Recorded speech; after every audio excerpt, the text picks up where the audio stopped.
नमस्ते दोस्तों, आपका स्वागत है बुद्ध द साइंटिस्ट सीरीज में, जहां हम भगवान बुद्ध की गहरी शिक्षाओं को विज्ञान, तर्क और मनोविज्ञान के नजरिए से समझते हैं। क्या आप मानते हैं कि कोई व्यक्ति जन्म से ही श्रेष्ठ होता है? क्या जाति, कुल और परंपरा ही किसी को महान बनाते हैं, या इसका असली आधार कुछ और है? क्या विज्ञान अब उन गूढ़ रहस्यों को उजागर कर रहा है जिन्हें बुद्ध पहले ही बता चुके थे? अगर आपको लगता है कि समाज में जन्म और जाति के आधार पर श्रेष्ठता तय होती है, तो यह वीडियो आपकी सोच बदल सकता है। इस वीडियो को अंत तक देखें, क्योंकि इसमें ऐसे वैज्ञानिक और मनोवैज्ञानिक तथ्य हैं जो आपकी सोच को पूरी तरह हिला सकते हैं। जब एक विद्वान को अपनी मान्यता पर संदेह हुआ, भगवान बुद्ध अपने 500 भिक्षुओं के संघ के साथ चंपानगर पहुंचे। वहां गग्गरा पुष्करिणी नामक एक सुंदर जलाशय के किनारे वे ध्यान मग्न हुए। उसी समय सोणदंड नाम का एक प्रतिष्ठित विद्वान वहां का स्वामी था। वह ज्ञान, परंपरा और अध्ययन में निपुण था। उसने सुना कि बुद्ध केवल जन्म और जाति नहीं, बल्कि ज्ञान और कर्म के आधार पर श्रेष्ठता की बात करते हैं। लेकिन क्या यह सच था? सोणदंड के मन में यह सवाल उठा, क्या सच में जन्म से श्रेष्ठता तय नहीं होती? अगर ऐसा है तो इसका आधार क्या है? इस सवाल का जवाब पाने के लिए वह अपने अनुयायियों और विद्वानों के साथ बुद्ध के पास पहुंचा। लेकिन वहां जाकर जो हुआ, उसने उसकी सोच ही बदल दी। विज्ञान भी जन्म के आधार पर श्रेष्ठता को नकारता है। नेचर वर्स नर्चर, क्या महानता जन्म से तय होती है? आधुनिक विज्ञान के अनुसार किसी भी व्यक्ति की क्षमता केवल उसके जन्म, जीन्स पर निर्भर नहीं करती, बल्कि उसके शिक्षा, परिवेश और परिश्रम पर भी निर्भर करती है। जेनेटिक्स का अध्ययन बताता है कि कोई भी जन्म से श्रेष्ठ नहीं होता, बल्कि उसका दिमाग, सीखने की क्षमता और नैतिक मूल्य उसे महान बनाते हैं। एक सकारात्मक वातावरण, सही शिक्षा और निरंतर अभ्यास से कोई भी व्यक्ति सफलता हासिल कर सकता है।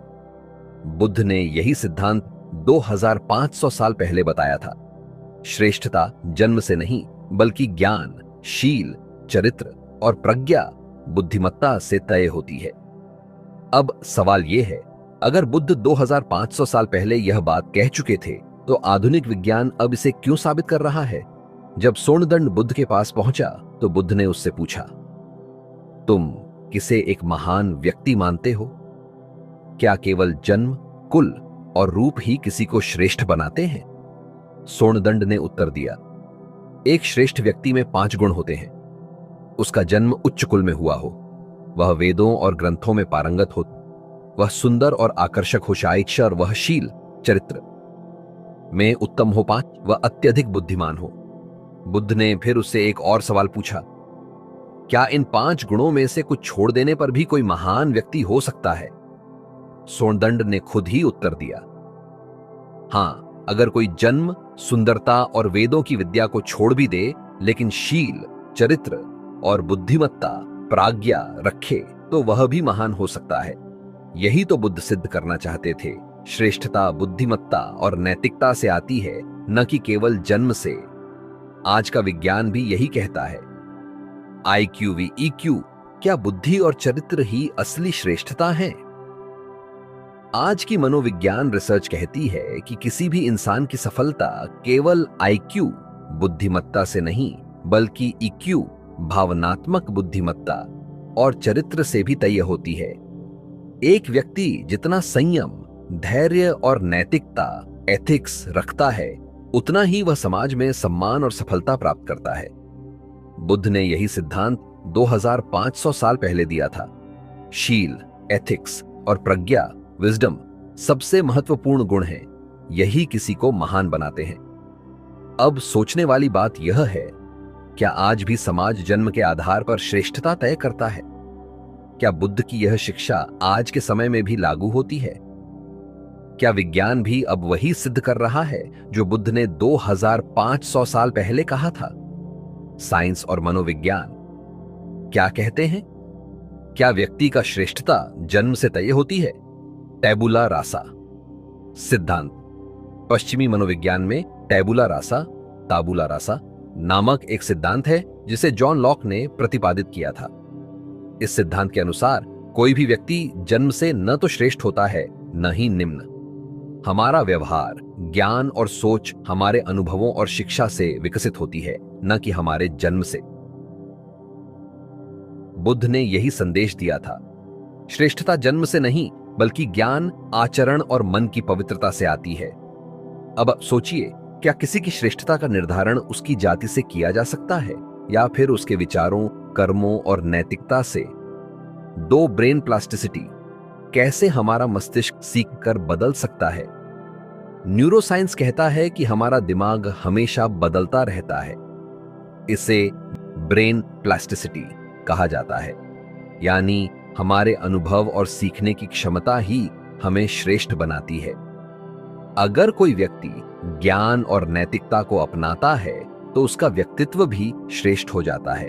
बुद्ध ने यही बताया था, बामन वह नहीं जो जन्म से श्रेष्ठ है, बल्कि वह है जो स्वयं को ज्ञान और आचरण से श्रेष्ठ बनाता है। बुद्ध ने सोनदंड से पूछा, तो बताओ, क्या यदि इन 5 विशेषताओं में से कुछ हटा दी जाए तो कोई व्यक्ति फिर भी बामन कहलाएगा? सोनदंड ने उत्तर दिया, वर्ण, वेदों का ज्ञान और कुल महत्वपूर्ण नहीं है, लेकिन 2 चीजें बेहद जरूरी हैं, शील, नैतिकता और प्रज्ञा, बुद्धि ज्ञान।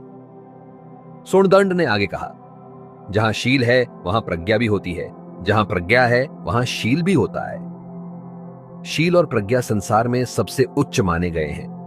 अब सोचिए, क्या सच में जन्म से किसी की श्रेष्ठता तय होती है या उसके ज्ञान और आचरण से? साइंस और बौद्ध शिक्षा, क्या विज्ञान भी यही कहता है? इमोशनल इंटेलिजेंस, क्या नैतिकता और बुद्धि साथ साथ चलती है? आधुनिक मनोविज्ञान में डैनियल गोलेमैन ने भावनात्मक बुद्धि का सिद्धांत दिया है। इसमें बताया गया कि सिर्फ आईक्यू, बुद्धिमत्ता ही महत्वपूर्ण नहीं है, बल्कि ईक्यू, भावनात्मक बुद्धि भी जरूरी है। नैतिकता और बुद्धिमत्ता का मेल ही किसी व्यक्ति को सच्चा लीडर बनाता है। बुद्ध ने यही कहा था, सिर्फ ज्ञान नहीं बल्कि नैतिकता भी जरूरी है। अब सवाल उठता है, अगर कोई व्यक्ति बहुत ज्ञानी है लेकिन नैतिक नहीं है तो क्या वह श्रेष्ठ माना जाएगा? अगर कोई नैतिक है लेकिन सीखने की इच्छा नहीं रखता तो क्या वह आगे बढ़ सकता है? बुद्ध का उत्तर था, शील और प्रज्ञा दोनों साथ होना जरूरी है। जब बुद्ध ने यह समझाया कि श्रेष्ठता केवल ज्ञान और नैतिकता से आती है तो सोनदंड पूरी तरह से प्रभावित हो गए। भगवान, मैं अब समझ गया कि ब्राह्मणत्व जन्म से नहीं बल्कि आत्मविकास से आता है। मैं आज से आपकी शरण में हूं, कृपया मुझे उपासक के रूप में स्वीकार करें। अगले दिन सोनदंड ने भगवान बुद्ध और भिक्षु संघ को भोजन के लिए आमंत्रित किया, लेकिन एक समस्या थी।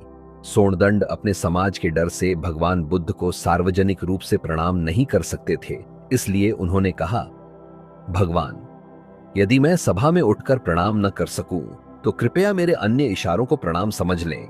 मैं सभा में बैठा रहूंगा लेकिन हाथ जोड़ूंगा तो कृपया इसे मेरा नमन माने। बुद्ध ने सहमति दी, क्योंकि बुद्ध हमेशा आंतरिक भावनाओं को महत्व देते थे, न कि केवल बाहरी अनुष्ठानों को।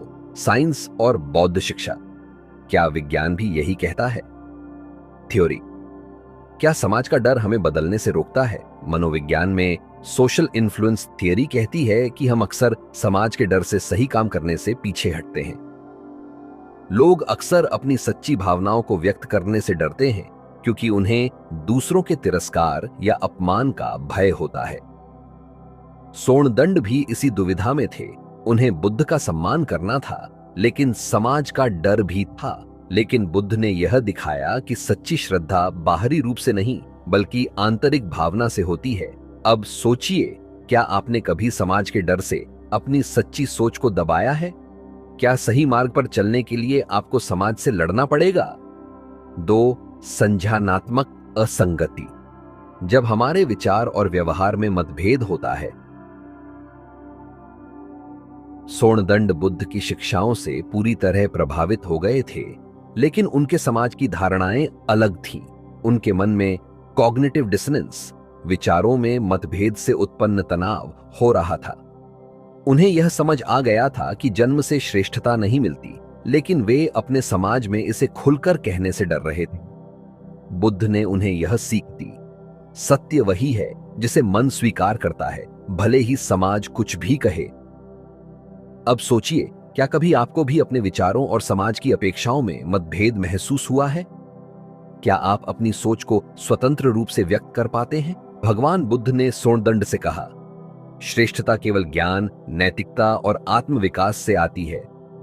जो व्यक्ति ज्ञान से भरा हुआ है लेकिन नैतिक नहीं है, वह श्रेष्ठ नहीं हो सकता। और जो नैतिक है लेकिन सीखने की इच्छा नहीं रखता, वह भी पूर्ण नहीं हो सकता। बुद्ध का संदेश था, शील और प्रज्ञा ही सच्ची श्रेष्ठता का आधार है। अब सवाल उठता है, अगर हम भी जीवन में श्रेष्ठ बनना चाहते हैं, तो क्या हमें केवल जन्म पर निर्भर रहना चाहिए, या हमें अपने ज्ञान और नैतिकता को विकसित करना चाहिए? क्या बुद्ध का यह ज्ञान समाज में क्रांतिकारी बदलाव ला सका? क्या आज के समाज में भी हम इस सिद्धांत को लागू कर सकते हैं? क्या आप मानते हैं कि श्रेष्ठता जन्म से नहीं बल्कि ज्ञान और नैतिकता से तय होती है? अपने विचार हमें कमेंट में जरूर बताएं। अगर आपको यह ज्ञानवर्धक लगा तो वीडियो को लाइक करें, चैनल को सब्सक्राइब करें और बेल आइकन दबाएं ताकि आप अगला एपिसोड मिस न करें। इस वीडियो को अपने दोस्तों के साथ शेयर करें ताकि वे भी इस अद्भुत रहस्य को समझ सकें। मिलते हैं अगले रोमांचक एपिसोड में।